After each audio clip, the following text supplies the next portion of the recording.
ग्रामांचल स्तरीय volleyball tournament उद्घाटित। बारखमा दल विजय। कंधमाल जिला बालीगुड़ा ब्लॉक मीडिया किया स्थित ब्लू स्टार कमिटी अनुकूल्य गुरुवार ग्रामांचल स्तरीय वॉलीबॉल टूर्नामेंट उद्घाटित हो जाइछि।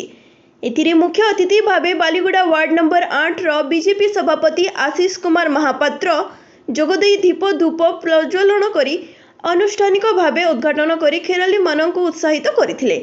प्रथम दिनर उद्घाटनीय मैच बारखमा सहित सेपिली ग्राम मध्य आयोजित होइथिला।